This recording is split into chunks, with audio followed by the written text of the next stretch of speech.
To our amazing viewers at Cheating Tales Lab, we'd love to hear, which part of the world are you joining us from? Let us know. Now, let's dive into today's story. Chapter 1. The Whisper That Changed Everything.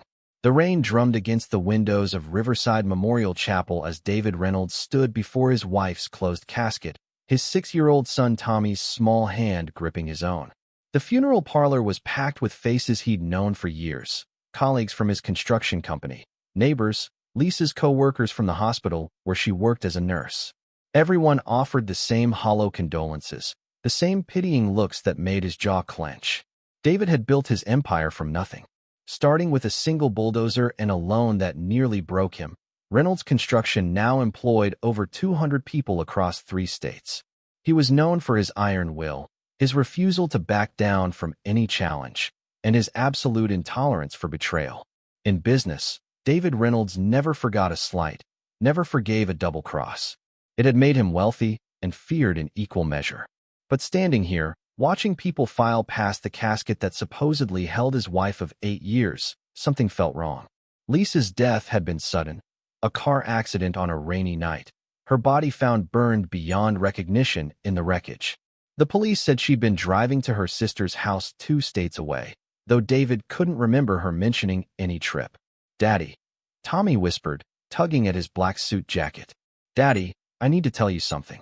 David knelt down, his calloused hands gentle on his son's shoulders.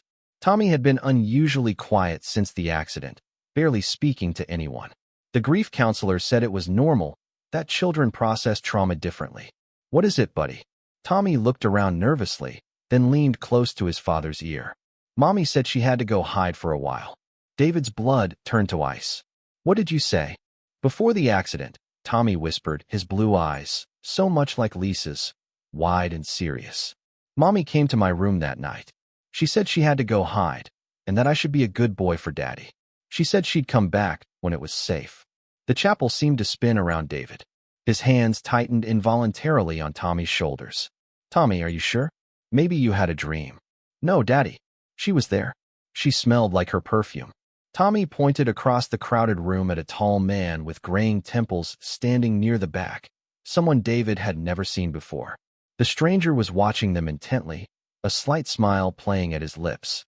"And she said that man is going to help her." David's vision narrowed to a tunnel.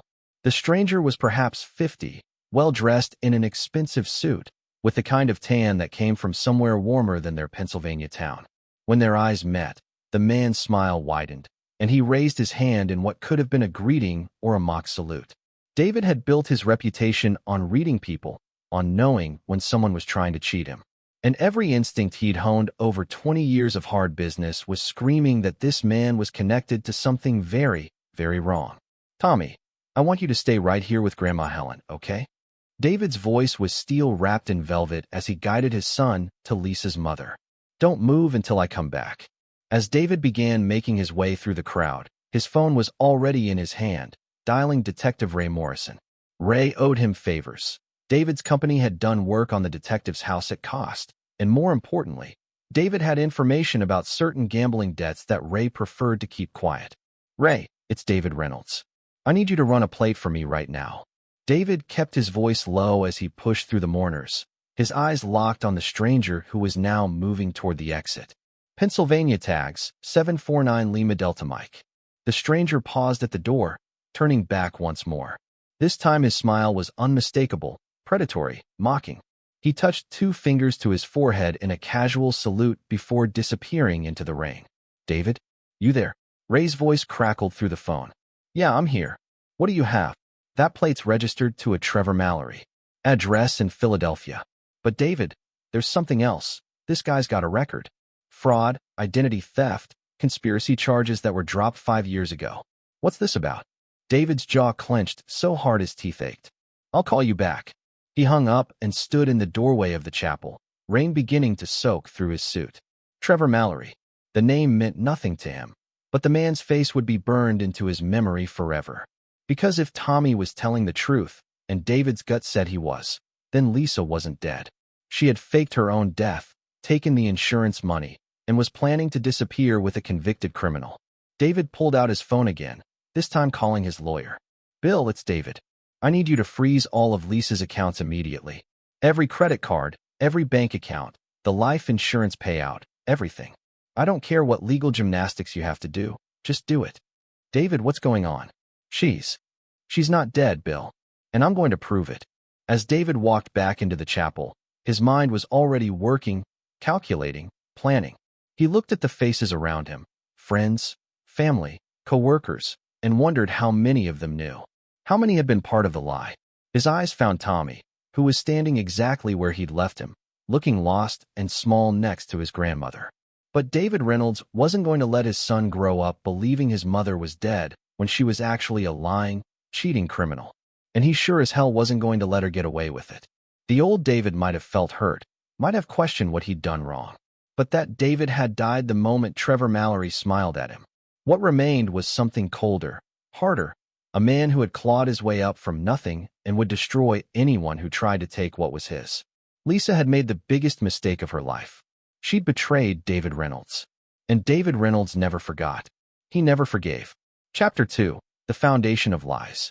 3 days after the funeral, David sat in his home office, surrounded by financial documents and photographs spread across his massive oak desk. The house felt different now, not empty, but hostile, as if the walls themselves had been lying to him. Tommy was at school, giving David the privacy he needed to dig into his wife's deception. David had met Lisa Hoffman 7 years ago at a charity event for the Children's Hospital. She was working as a pediatric nurse then, beautiful in that wholesome, girl-next-door way that had immediately caught his attention. David had been 35, recently divorced from a wife who'd married him for his money and left when she realized he expected her to earn her keep. Lisa seemed different, hardworking, honest, genuinely caring about others. Their courtship had been whirlwind. Lisa had seemed impressed by his success, but not overwhelmed by it. She worked her shifts at the hospital, volunteered at the shelter, and somehow made David believe he could trust again. When Tommy was born 6 years ago, David thought he finally had the family he'd always wanted. Now, staring at the bank statements his private investigator had provided, David saw the truth. Lisa had been systematically moving money for months before her death. Small amounts at first, $500 here, $1,000 there, transferred to accounts he'd never seen before. The life insurance policy she'd convinced him to increase to $2 million just 6 months ago. The mysterious sister in Ohio who supposedly needed help with medical bills. A sister that didn't exist, according to the background check David had ordered. His phone buzzed. Marcus Webb, his head of security and a former Marine who'd served 2 tours in Afghanistan before David hired him, had information. "Boss, you're not going to like this," Marcus said without preamble. "I tracked down the car from the accident. The body inside wasn't your wife." David's grip tightened on the phone. "Explain." "The dental records were switched. I've got a contact in the coroner's office. Owes me from when I kept his kid out of jail last year. The woman who died was named Carmen Rodriguez, reported missing from a homeless shelter 3 days before the accident. Similar height and build to Lisa, but the teeth were all wrong until someone made sure the right records ended up in the right file. And Lisa caught a flight to Miami the morning after the accident. Used a fake ID in the name Amanda Torres. She's been planning this for months, maybe longer." David stood and walked to the window overlooking his property, 10 acres of carefully maintained grounds that represented everything he'd built from nothing. His father had been a drunk who died broke and forgotten. His mother had cleaned houses until her back gave out. David had sworn he'd never be that vulnerable, never let anyone have that kind of power over him. What about Trevor Mallory? That's where it gets interesting. Mallory's not just some con artist. He's got connections to some serious people, money laundering operations, fake document networks. But more than that, he's got a history with you. David turned from the window. "What do you mean? Remember the Westbrook project 8 years ago? The one where someone leaked your bids to the competition and cost you the contract." The memory hit David like a physical blow. The Westbrook Mall development, a $50 million project that should have been his. Someone had given his exact bids to Consolidated Construction, allowing them to undercut him by just enough to win. David had lost not just the contract, but 3 of his best foremen who defected to Consolidated for the promise of steady work. "The leak came from inside your organization," Marcus continued. "I never could prove who, but I had my suspicions about someone in your accounting department. A guy named Trevor Morrison. Morrison. David's voice was deadly quiet. Not Mallory. Same guy, different name. He worked for you for 6 months, had access to all your financial records, all your bid preparations. Then he disappeared right after the Westbrook contract was announced. I'm betting he changed his name after that job. David sank into his chair, the pieces clicking together with sickening clarity. Trevor hadn't just met Lisa by chance. He'd targeted her, used her, played the long game to get back at David for something. But what? David tried to remember Trevor Morrison, a quiet, unremarkable man in his 40s who'd seemed competent at his job. David had barely noticed when he'd quit. There's more, Marcus said. I found where they're staying. A beach house in Key Largo, registered under another fake name. But they're not hiding very well. Almost like they want to be found. Because they think I'm grieving. They think I bought the whole charade. David's laugh was cold and humorless. How long would it take you to get down there? I could be wheels up in 2 hours. But boss, if this is a trap, then we spring it first. David was already moving, pulling files from his desk, his mind racing through possibilities. But we're not going down there to arrest them. We're going to let them think they've won, let them get comfortable. And then we're going to destroy them so completely that they'll wish they'd never heard the name Reynolds. After Marcus hung up, David sat alone in his office, staring at his wedding photo on the desk. Lisa's smile looked different now, calculating instead of loving. He'd given her everything, trusted her with his son, with his heart. The old David would have been devastated by the betrayal. But the old David was dead, buried right alongside the lie that was Lisa's funeral. David pulled out his phone and called his lawyer again. Bill, I need you to start liquidating some assets. Quietly. I'm going to need about $5 million in cash, untraceable. David, what are you planning? Justice, David said simply. The kind you can't get in a courtroom. As the sun set over his property, David Reynolds began planning his revenge. It would be methodical, thorough, and absolutely merciless. Lisa and Trevor thought they'd stolen from him, humiliated him, made him look like a fool. They had no idea what they'd actually done. They'd awakened something that should have stayed buried. The ruthless, violent man David had been before success had softened him. That man was back now, and he was going to remind them both that David Reynolds never forgot a betrayal. Never. Chapter 3, The Hunter's Preparation. 2 weeks had passed since the funeral, and to the outside world, David Reynolds appeared to be a grieving widower struggling to rebuild his life. He'd returned to work, attended Tommy's soccer games, even went to dinner with well-meaning friends who thought he needed the company. The performance was flawless, a man slowly accepting his loss and moving forward. The reality was far different. In the basement of his home, David had constructed a war room. Maps of Florida covered the walls, marked with red pins showing Lisa and Trevor's movements.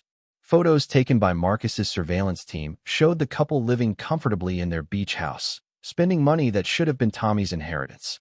They'd grown careless, confident in their deception. David studied the latest surveillance photos, his expression cold as winter. Lisa looked different. Her blonde hair was now brunette, cut short in a sophisticated style. She'd lost weight, dressed better, carried herself with a confidence that David had never seen in their marriage. Beside her, Trevor Mallory looked every inch the successful businessman he was pretending to be. They thought they'd won. That was their first mistake. Marcus, report, David said without looking up as his security chief entered the basement. They're living under the names Amanda and Richard Torres. Trevor's been making inquiries about purchasing property in Costa Rica, somewhere without extradition treaties. I'd say they're planning to disappear permanently within the next month. Good. That gives us a timeline. David turned to face Marcus, who'd become more than an employee over the years. He was the closest thing David had to a friend. What about local assets? I've got 2 men in place. Former military, completely discreet. They can move on your word. Marcus paused, studying his boss's face. David, I've got to ask, what's the end game here?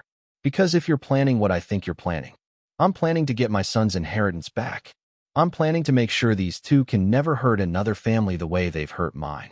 David's voice was calm, but there was something beneath it that made Marcus step back. And I'm planning to send a message that betraying David Reynolds comes with consequences. David walked to another wall where he'd constructed detailed profiles of both targets. Lisa's showed her nursing career, her family history, her known associates. But it was Trevor's profile that held most of his attention. Tell me about Trevor Morrison again. Everything. Marcus consulted his notes. Born Trevor Allen Morrison in Detroit, 47 years old. Father was a small-time criminal. Died in prison when Trevor was 12. Mother remarried twice, both times to men who weren't particularly kind to her son. Trevor was smart, graduated high school early, got a degree in accounting, but always seemed to resent people who had what he didn't. And when he worked for me, you were expanding fast then, hiring anyone with qualifications. Trevor was competent, quiet, but I remember now, he asked a lot of questions about your personal life. Your first marriage, your business practices, your family plans. I thought he was just curious, but looking back, he was studying me, learning my weaknesses. David's jaw clenched. The Westbrook contract was just the beginning. He's been planning this for years. David pulled out a thick folder labeled Phase 1. Inside were detailed financial documents, legal papers, and photographs. Trevor thinks he knows me, thinks he can predict my moves because I'm just another angry husband. He's wrong. Marcus opened the folder, his eyebrows rising as he read. Jesus, David. You're not just going after them. You're going after everything they've ever cared about. Trevor Morrison destroyed my reputation once. Cost me millions, cost me employees I'd trusted for years. I let it slide because I thought he was just a desperate man making a mistake. David's smile was razor sharp. But this wasn't desperation. This was personal. So now I'm going to show him what personal really means. The plan was elegant in its complexity. David had spent the 2 weeks not just tracking Lisa and Trevor, but researching every aspect of their lives. Trevor's elderly mother in a nursing home whose bills were mysteriously being paid by an offshore account. Lisa's real sister, who did exist, struggling with a gambling addiction that Lisa had been secretly enabling. Trevor's daughter from a previous relationship, a college student who had no idea her father was a criminal. The beauty of it, David explained as he walked Marcus through the plan, is that they'll never see it coming. They think I'm just a grieving husband, maybe suspicious, but ultimately powerless. They don't know that I've been playing chess while they've been playing checkers. Phase 1 would begin with financial pressure, cutting off the money streams they thought were secure, making their stolen funds inaccessible.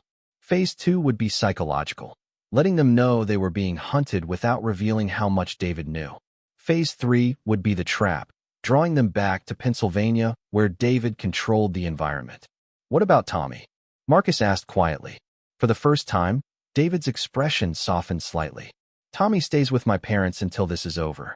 They think it's because I need time to process my grief. Really, it's because I don't want him anywhere near what's coming. David pulled out one final photograph, a candid shot of Lisa and Trevor laughing on a restaurant patio, champagne glasses raised in a toast. Lisa was wearing a necklace David didn't recognize, expensive and flashy. Trevor had his arm around her, possessive and confident. They're celebrating, David said quietly. Celebrating stealing from my son. Celebrating making me look like a fool. Celebrating destroying everything I built. He set the photo down gently, but his hands were shaking with controlled rage. I'm going to give them something to really celebrate.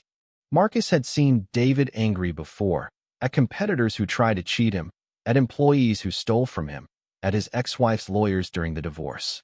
But this was different. This was cold, calculated, and absolutely terrifying. When do we start? Marcus asked. Tomorrow. Trevor's mother's nursing home is about to have a financial crisis. Lisa's sister is going to get an interesting visit from some very serious people. And their perfect little beach house is going to become very, very uncomfortable. David turned off the lights in the war room, leaving only the glow from the surveillance monitors. On the screens, Lisa and Trevor were visible through the windows of their stolen paradise, unaware that their world was about to collapse around them. They wanted to play games with David Reynolds, he said softly.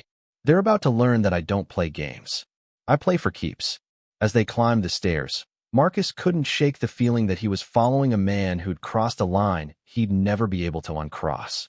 But David Reynolds had been his boss for 5 years, had saved his life more than once, and had earned his loyalty in ways that couldn't be bought. Whatever was coming, Marcus would see it through to the end, even if that end was darker than either of them could imagine. Chapter 4. The Net Titans. David stood on the observation deck of a Miami hotel, watching the beach house through high-powered binoculars as the Florida sun painted the sky in shades of orange and red. It had been 3 days since Phase 1 began, and the results were already visible. Trevor paced the deck of their rental house, phone pressed to his ear, his body language radiating frustration and growing panic. The nursing home called this morning, Marcus reported, lowering his own binoculars. Trevor's mother's account was frozen due to irregularities in the funding source. They're demanding immediate payment or she'll be transferred to county care. David's smile was cold. And Lisa's sister? Got a visit from some very convincing debt collectors. Turns out her gambling problem attracted the wrong kind of attention. She's scared enough to cooperate. Gave us everything about Lisa's communications with her over the past 6 months. Through the binoculars, David watched Lisa emerge from the house, her face tight with worry. She was no longer the confident woman from the earlier surveillance photos. The pressure was working. Phase 2. Marcus asked. Tonight. David had learned patience in the construction business. You couldn't rush a foundation, couldn't hurry steel to cure. But once the groundwork was laid, you struck fast and hard. Lisa and Trevor were about to discover that their perfect crime had some very serious flaws. At midnight, David stood in the shadows outside the beach house, while Marcus positioned himself at the back exit. They weren't here to confront, not yet. This was about psychological warfare, about making the targets understand they were being hunted. David pulled out a small device and activated it. Inside the house, every electronic device would simultaneously receive the same message. A photo of Lisa and Trevor at David's funeral, clearly showing their faces in the crowd. No words, no threats, just the image that proved someone knew exactly who they were and what they'd done. The reaction was immediate. David heard shouting from inside the house, saw lights flicking on in rapid succession. Through the window, he could see Trevor grabbing laptops, papers, anything that might be evidence of their deception. Then David did something that would haunt their nightmares. He knocked on the front door. 3 slow, deliberate knocks. The house went silent. David waited exactly 60 seconds, then knocked again. Same pattern, same rhythm. He could see shadows moving behind the curtains, could imagine the panic building inside. The third time he knocked, Trevor's voice came through the door, trying to sound calm, but failing badly. Who's there? David said nothing. He simply placed a single red rose, the same type from Lisa's funeral arrangements, on the doorstep and melted back into the darkness. From his hiding spot, David watched Trevor open the door 20 minutes later, his hands shaking as he picked up the rose. Through the window, David could see Lisa pacing, gesticulating wildly as they argued in hushed, desperate tones. They're breaking, Marcus observed through the comm unit. Good. Let them stew for a few days. Fear is more effective than force. The next morning, David sat in a cafe 3 blocks from the beach house, reading a newspaper and watching Trevor through the window. The man looked haggard, constantly checking over his shoulder, jumping at every sound. David had seen the same look on construction workers who'd been caught stealing, the paranoid desperation of someone who knew they were trapped but couldn't see the walls closing in. Trevor's phone rang, and David could see his face go pale as he answered. David smiled, knowing exactly what Trevor was hearing. The voice of his elderly mother, confused and frightened, asking why the nursing home was threatening to move her to a place with bars on the windows. After Trevor hung up, he made 3 more calls. David's contacts in the banking industry would ensure none of them went well. The offshore accounts were frozen pending investigation into suspicious activity. The credit cards were blocked due to security concerns. The cash they thought was safely hidden was no longer accessible. David finished his coffee and walked outside, making sure to pass directly in front of the cafe window where Trevor was sitting. He didn't look in Trevor's direction, didn't acknowledge him in any way, but he knew the man had seen him. David could feel those frightened eyes boring into his back as he walked away. That evening, David received the call he'd been waiting for. Lisa's voice was strained, barely controlled. David? David, is that you? Hello, Lisa. David's voice was calm, almost friendly. How's the weather in Florida? The silence stretched for nearly 30 seconds. When Lisa spoke again, her voice was barely a whisper. What do you want? I want to talk. Face to face. Just the 3 of us. 3 of us. You, me, and Trevor. I think it's time we had an honest conversation about Tommy's inheritance. Another long pause. David, I can explain. I'm sure you can. Pier 17 in Miami Beach, tomorrow at sunset. Come alone, both of you. No tricks, no games, no running. David's voice hardened. Because if you run, I'll find you. And the next conversation we have won't be nearly as polite. How do I know you won't call the police? David laughed, and the sound made Lisa shiver despite the Florida heat. Lisa, if I wanted to involve the police, you'd already be in custody. I have photos of you alive after your funeral, financial records showing the money transfers, witness testimony placing Trevor at the hospital where he switched the dental records. I have enough evidence to put you both away for 20 years. Then what? Tomorrow. Sunset. Don't disappoint me. David hung up and turned to Marcus, who'd been listening to the conversation. Think they'll show. They don't have a choice. You've got them cornered, and they know it. Marcus paused. But David, they're going to be desperate. Desperate people do stupid things. I'm counting on it, David said softly. Trevor Morrison destroyed my business reputation once and thought he could steal my family. He's about to learn that some debts can only be paid in blood. As night fell over Miami, David made his final preparations. Tomorrow would be the culmination of weeks of planning, years of buried rage, and a lifetime of learning that in this world, only the strong survived. Lisa and Trevor thought they'd beaten him, outsmarted him, taken everything he cared about. They were about to discover just how wrong they were. Chapter 5, The Pier. The sun hung low over Miami Beach as David walked alone down Pier 17, his footsteps echoing on the weathered wooden planks. The pier stretched nearly a quarter-mile into the Atlantic, its far end shrouded in the growing dusk. David had chosen this location carefully, isolated enough for privacy, public enough that Lisa and Trevor might feel safe approaching, and with only one way in or out. Marcus was positioned on a nearby rooftop with a sniper's scope, not to intervene, but to document whatever happened. David needed this conversation recorded, needed evidence of what was about to unfold. At the pier's end, David stopped and checked his watch. 6:15. They were late, which meant they were either not coming or they were planning something. In his experience, cornered animals always chose fight or flight. David. The voice came from behind him. David turned slowly, his hands visible and empty. Lisa stood 30 feet away, her face pale in the dying light. She looked smaller somehow, diminished by the weight of her lies. Behind her, Trevor Mallory emerged from the shadows, his right hand suspiciously close to his jacket pocket. Lisa. Trevor. David's voice was conversational, almost friendly. Thank you for coming. What do you want? Trevor demanded, stepping protectively in front of Lisa. The gesture might have been noble if David didn't know the man was a career criminal who'd used his wife to steal $2 million. I want the truth. All of it. Starting with why. Lisa's composure cracked. David, you have to understand. I understand that you faked your own death. I understand that you stole Tommy's inheritance. I understand that you've been planning this with a man who once worked for me under a false name. David's voice remained calm, but his eyes were cold as winter steel. What I don't understand is why you thought you could get away with it. Trevor pulled something from his jacket. Not a gun, David noted with interest, but a phone. Because we're smarter than you gave us credit for. Because your arrogance made you sloppy. Sloppy? You think you're the only one who can plan ahead? Trevor's confidence was returning, emboldened by whatever ace he thought he held. You think we didn't know you'd come after us? David waited, letting Trevor talk. In business, he'd learned that if you stayed quiet long enough, people would always tell you more than they intended. The nursing home, the frozen accounts, the psychological games, we expected all of it.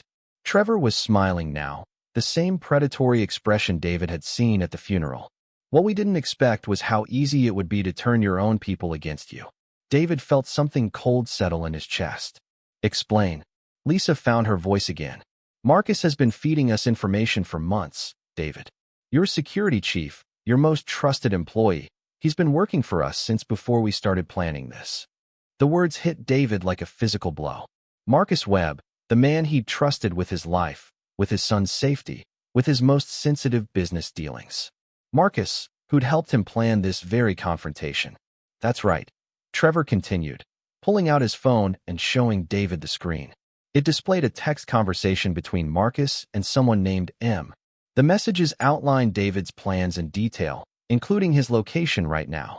Marcus has been insurance, in case you proved more difficult than anticipated. David's mind raced through the implications.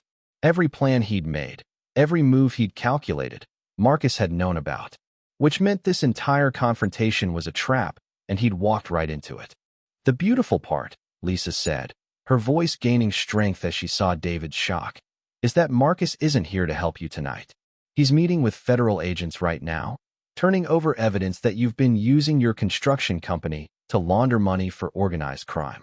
Bank records, forged documents, wire transfers, all with your signature. All fabricated, David said quietly, but very convincing, especially when combined with Marcus's testimony about your increasingly erratic and violent behavior since my death. Lisa's smile was vicious now. By tomorrow morning, you'll be in federal custody, and Trevor and I will be very wealthy refugees in a country that doesn't extradite. David stood silent for a long moment, processing the betrayal, the scope of their planning, the elegant way they'd turned his own trust against him. It was, he had to admit, brilliant. It was also exactly what he'd expected. You know, David said finally, in all my years of business, I've learned one fundamental truth about people. Everyone has a price. The question is whether that price is money, security, revenge, or something else entirely. Trevor frowned. What are you talking about? Marcus Webb, former Marine, 2 tours in Afghanistan, decorated veteran who came home to find his wife had emptied their bank accounts and disappeared with his best friend. David's voice was casual, as if he were discussing the weather. A man whose trust in people was so shattered that he spent 3 years living on the streets before I found him. Lisa and Trevor exchanged glances, uncertainty creeping into their expressions. Marcus is absolutely loyal to me, David continued. Not because I pay him well, though I do. Not because I gave him purpose, though I did. He's loyal because I'm the only person in 10 years who hasn't betrayed him. So when you approached him 6 months ago with your scheme, he came straight to me. The color drained from Trevor's face. You're lying. David pulled out his own phone and played a recording. They want me to feed them information about your plans, boss. Should I play along? Marcus's voice was crystal clear. Every conversation you've had with Marcus has been recorded. Every piece of false information he's fed you has been designed to lead you here, to this moment, to this pier where there's no escape and no witnesses except the federal agents waiting on the mainland. Lisa stepped backward, her face white with terror. The federal investigation is real, but it's not targeting me. David's smile was terrifying in its coldness. It's targeting a sophisticated identity theft and insurance fraud ring run by Trevor Morrison, also known as Trevor Mallory, also known by 6 other aliases. Amazing how much evidence federal agents can find when a concerned citizen provides them with detailed financial records, witness testimony, and surveillance footage. Trevor's hand moved toward his jacket again, but David held up a warning finger. I wouldn't. Marcus really is on that rooftop, and his rifle has an effective range of 800 meters. What do you want? Lisa whispered. I want Tommy's inheritance returned. Every penny. I want signed confessions detailing how you faked your death, who helped you, and where the money went. And I want you both to disappear so completely that my son never has to know his mother chose to betray her family rather than love them. And if we refuse? David's expression didn't change, but something in his eyes made both of them step back. Then you'll discover that some debts can only be paid one way. And Trevor already owes me for the Westbrook contract 8 years ago. As if summoned by his words, Marcus's voice came through a small speaker David pulled from his pocket. Agents are moving in from the mainland, boss. You've got about 3 minutes. David looked at his watch, then at the 2 people who'd tried to destroy his life. You have 60 seconds to decide. Confessions and restitution, or face the consequences of crossing David Reynolds. The waves lapped against the pier pilings as Lisa and Trevor realized they'd been outplayed from the very beginning. They thought they'd been hunting David, but he'd been hunting them all along. And David Reynolds always got his prey. Chapter 6. The Choice. The pier seemed to shrink around them as David's ultimatum hung in the air. Lisa and Trevor stood frozen, the weight of their situation finally sinking in. The sound of approaching boat engines could be heard in the distance. The federal agents Marcus had mentioned. You planned this whole thing, Trevor said, his voice hollow with defeat. From the beginning. From the moment Tommy told me what you said at the funeral. David's voice was matter-of-fact. Did you really think I'd become successful by accident? That I'd built a multi-million-dollar company by being naive? Lisa found her voice, desperation making it crack. David, please. I know what we did was wrong, but wrong. David's calm facade cracked for the first time, revealing the fury beneath. You faked your own death, Lisa. You let our 6-year-old son believe his mother was dead. You let him grieve, let him blame himself, let him think he'd never see you again. What you did wasn't wrong, it was evil. We needed the money. For what? For this fantasy life you've been living. David gestured toward the beach house visible in the distance. I gave you everything. A home, financial security, a family. And you threw it away for what? Excitement? The thrill of being criminals. Trevor stepped forward, his hand moving toward his jacket again. Maybe we should just. Trevor Morrison. The name stopped him cold. Son of Robert Morrison, convicted armed robber. Stepson of Carl Hoffman, who beat you regularly until you were old enough to fight back. Trevor Morrison, who spent his entire life resenting people who had what he didn't. David began walking slowly toward them, his voice carrying the weight of absolute authority. You targeted my company 8 years ago because you knew I was successful, knew I had something you wanted. When that wasn't enough, you spent years planning this, studying my marriage, learning my weaknesses, turning my wife against me.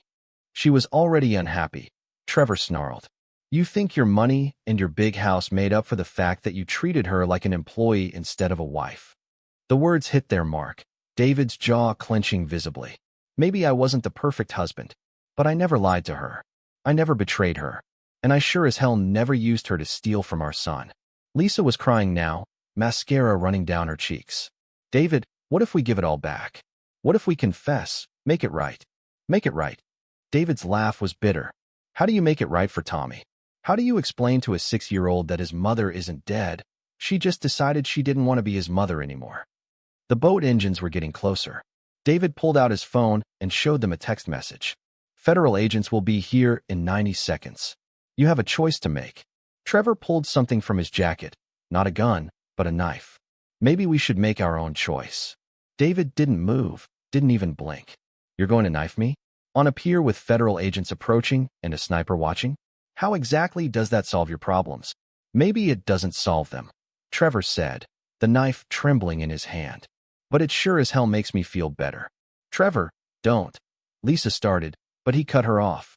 No, I'm tired of being the victim here. Tired of him acting like he's some kind of avenging angel. Trevor's voice was rising, panic overriding reason. He destroyed my life once, cost me everything I worked for. I'm not letting him do it again. You destroyed your own life, David said quietly. I just refuse to let you take mine with it. Trevor lunged forward with the knife, but David was ready. Years of construction work had kept him strong, and years of dealing with violent competitors had taught him how to fight. He sidestepped the clumsy attack, grabbed Trevor's wrist, and twisted until the knife clattered onto the pier. Federal agents. Everyone freeze. The voice came from behind them as a Coast Guard vessel pulled up to the pier, armed agents already visible on deck. David stepped back from Trevor, his hands raised and visible. David Reynolds, he called out. I'm the one who called this in. Agent Sarah Chun climbed onto the pier, her weapon drawn but lowered. Mr. Reynolds, step away from the suspects.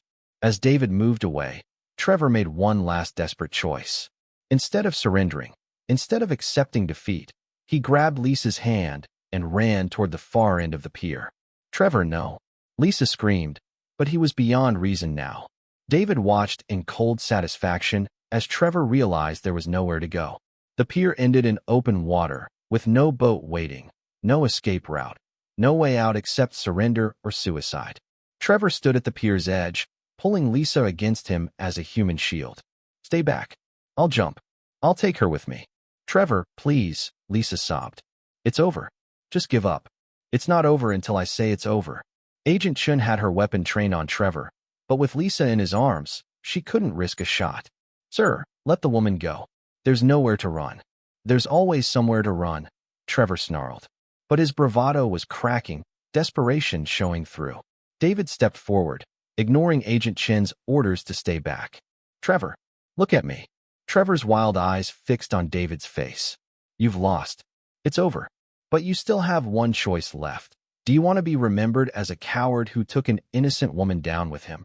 Or do you want to face the consequences of your actions like a man? Innocent. Trevor laughed hysterically. She's as guilty as I am. Maybe. But she's also the mother of my son. And despite everything she's done, Tommy doesn't deserve to lose her twice. For a moment, Trevor wavered. David could see the internal struggle, the last remnants of whatever humanity the man had left warring with his desperation and rage. Then Trevor made his final choice. He released Lisa, shoving her toward the agents, and dove backward off the pier into the dark water below. David rushed to the edge, looking down into the churning waves. Trevor Morrison had vanished beneath the surface, and despite the Coast Guard's immediate search efforts, he never came back up. Some debts, David thought grimly, could only be paid one way. Chapter 7. Consequences and Confessions. 3 days later, David sat across from Lisa in a federal holding facility, separated by reinforced glass and connected by a phone that recorded every word. She looked haggard, broken, nothing like the confident woman who'd started this nightmare. Her orange jumpsuit was a stark contrast to the designer clothes she'd worn in Florida. They found his body this morning, David said without preamble, washed up near Key Biscayne. Lisa closed her eyes, fresh tears streaming down her face.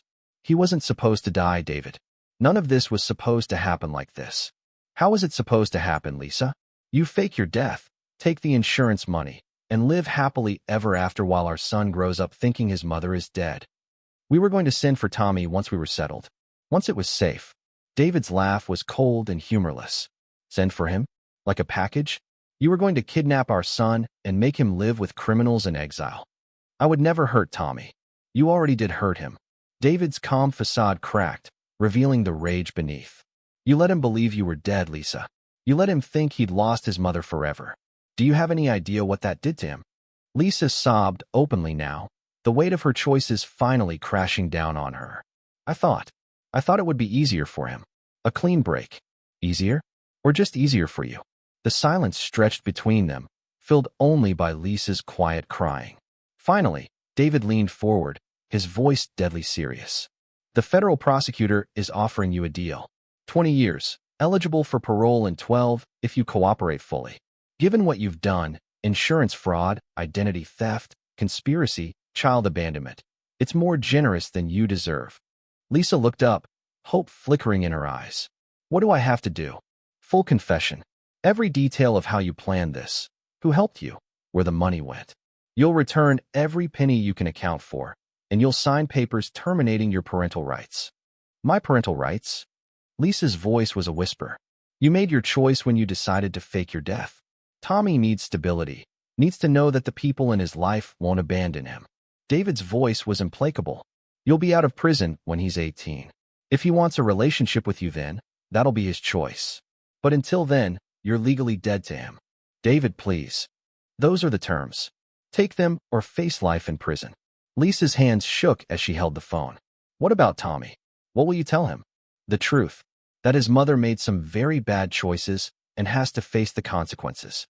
That sometimes people we love disappoint us, but that doesn't mean we're bad or that we did something wrong. Will you tell him that I loved him? For the first time, David's expression softened slightly. I'll tell him that his mother was sick, that she made mistakes, but that she did love him. And I'll make sure he knows that what happened wasn't his fault. Lisa nodded through her tears. I want to take the deal. 2 hours later, David walked out of the federal building into the Miami sunshine. Marcus was waiting by the car, his face grim. How'd it go? She's going to cooperate. Full confession, financial restitution, termination of parental rights. David got into the passenger seat, suddenly feeling exhausted. It's over. Marcus started the engine, but didn't put the car in drive. Boss, I've got to ask, was it worth it?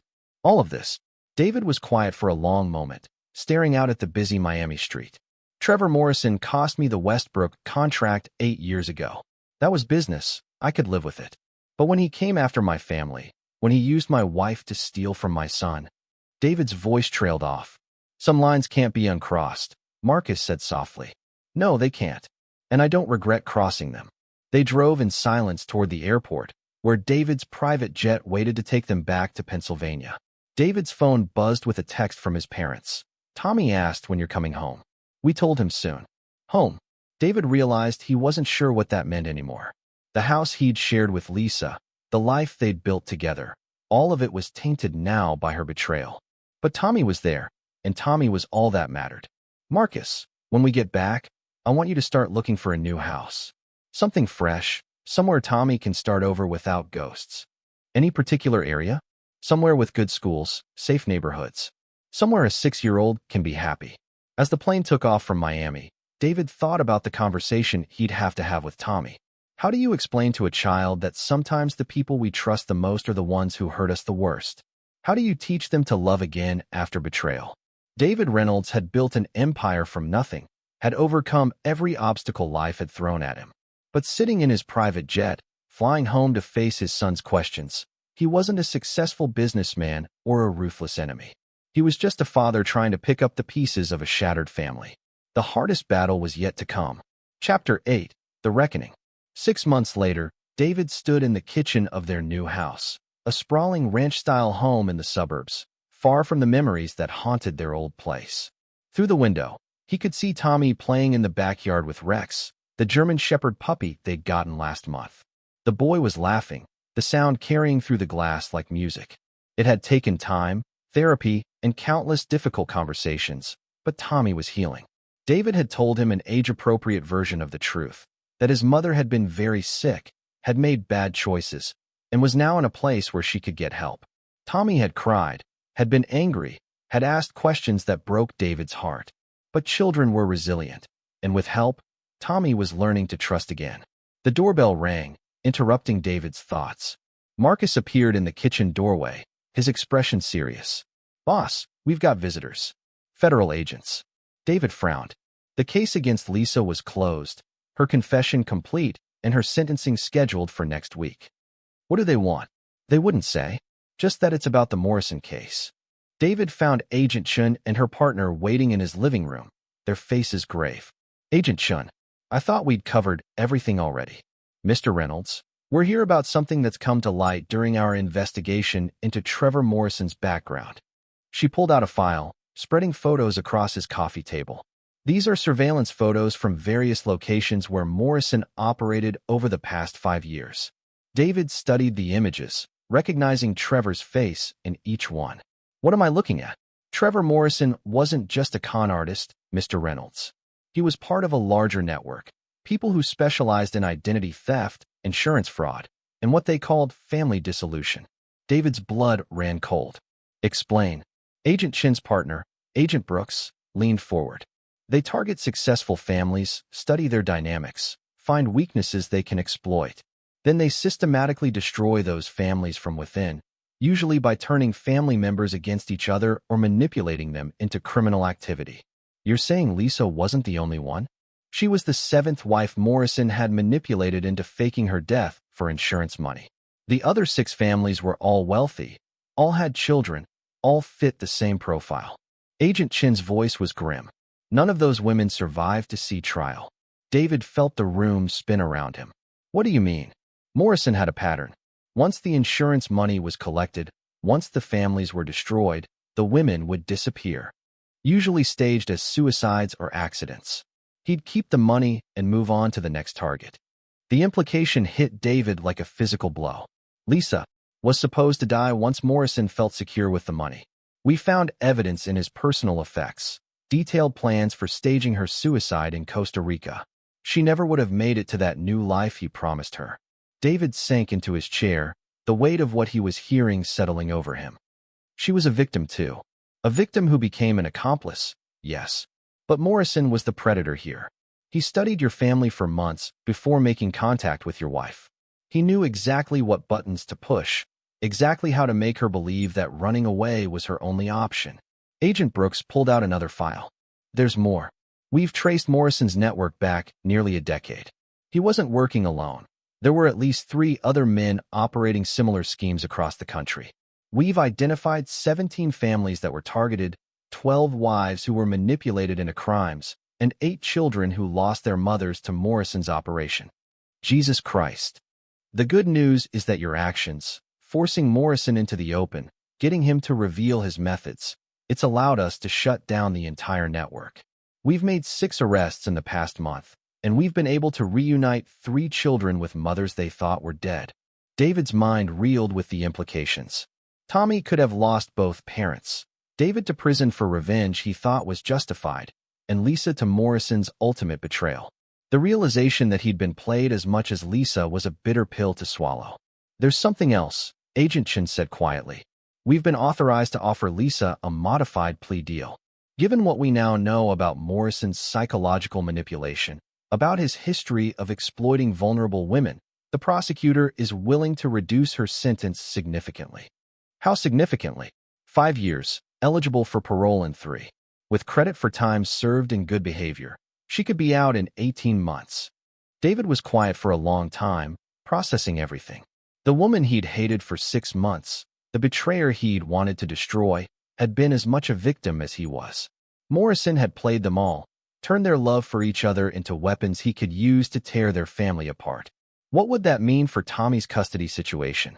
That would be up to you and the family court.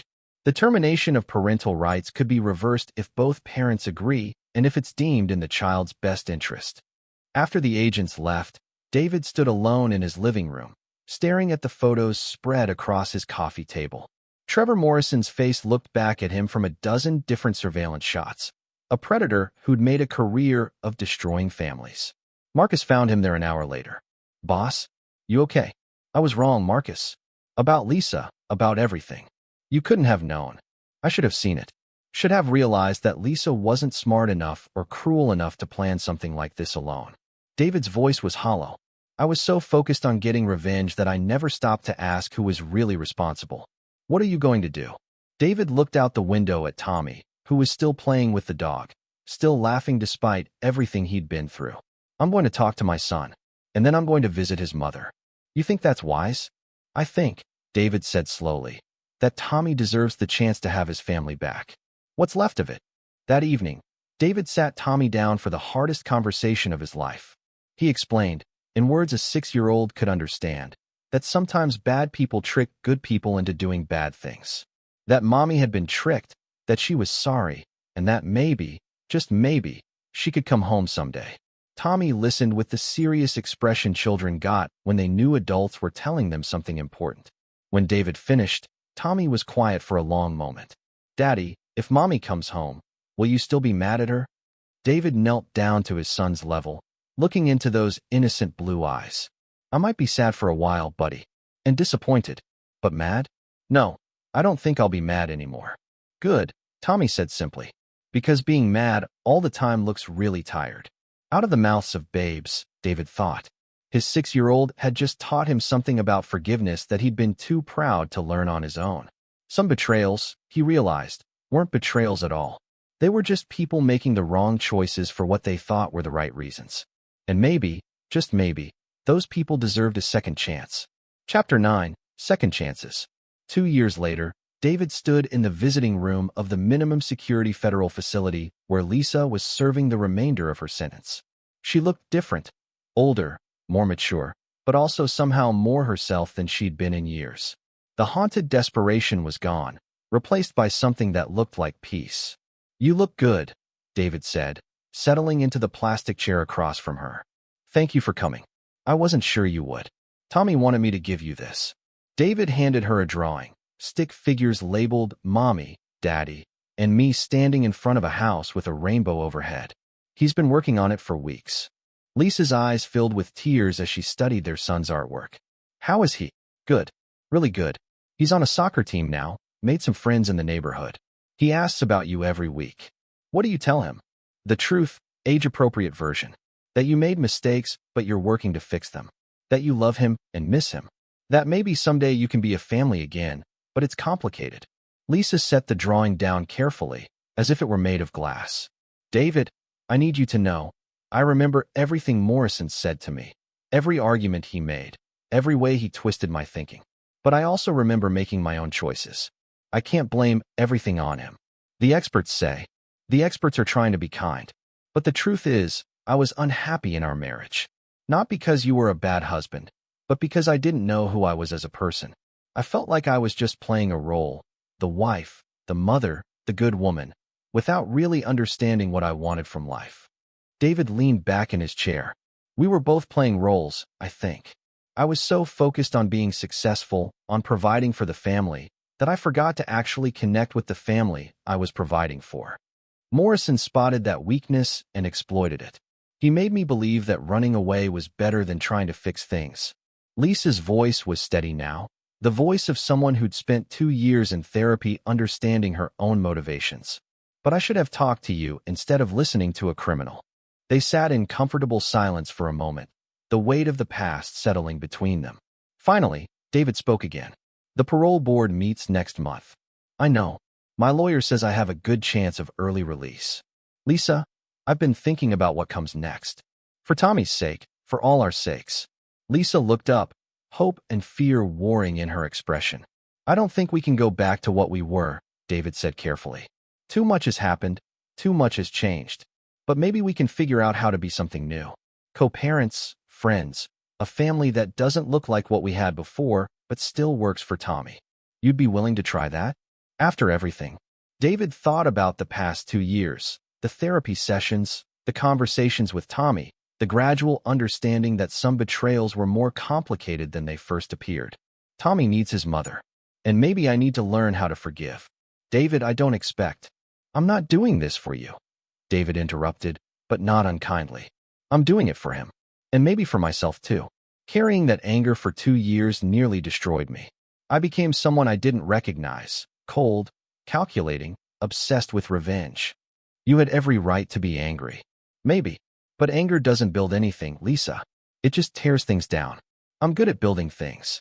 I want to get back to that. Lisa nodded, tears streaming down her face. If I get out early, where would I live? I can't go back to our old house. We sold it. Too many ghosts. David pulled out a folder. I bought a small house about 10 minutes from our new place. It needs work, but I thought maybe you'd like to fix it up yourself. Give you something to do, something that's yours. Lisa stared at the photos of the modest ranch house, her hands shaking. You bought me a house? I bought Tommy's mother a house. There's a difference. David, I can't afford. It's paid for. Consider it part of the insurance money you're returning. David's smile was small but genuine. Besides, I need you close enough for custody arrangements, but far enough away that we're not stepping on each other. They talked for another hour about practical things, custody schedules, therapy for Tommy to prepare him for his mother's return, the conditions of Lisa's parole. But underneath the logistics was something neither of them had expected, the possibility of healing. As visiting hours ended, Lisa stood to leave. David, can I ask you something? Sure. Do you think you'll ever be able to trust me again? David was quiet for a long moment, considering. I don't know. Trust isn't something you decide to do. It's something that builds over time, through actions, through consistency. But I'm willing to give you the chance to earn it back. That's more than I deserve. Maybe. But it's what Tommy deserves. And maybe it's what we all need to move forward. 6 months later, David stood in the driveway of Lisa's new house, watching through the window as she helped Tommy with his homework at the kitchen table. The sight still felt strange, surreal after everything they'd been through, but it was getting easier. Their arrangement wasn't perfect. There were awkward moments, difficult conversations, times when the past threatened to overwhelm the present. But Tommy was thriving with both parents back in his life, and that made everything else worthwhile. David's phone buzzed with a text from Marcus. New project starting Monday. You ready to get back to building things instead of tearing them down? David smiled as he typed back. More than ready. As he drove home to his own house, their son alternated weeks between both parents. David reflected on the journey that had brought them here. He'd started as a man obsessed with revenge, determined to destroy anyone who betrayed him. He was ending as a father focused on building something better from the ruins of what had been lost. Trevor Morrison was dead, his network dismantled, his victims finally free to heal. Lisa was rebuilding her life one day at a time, earning back the trust she'd lost through small acts of consistency and care.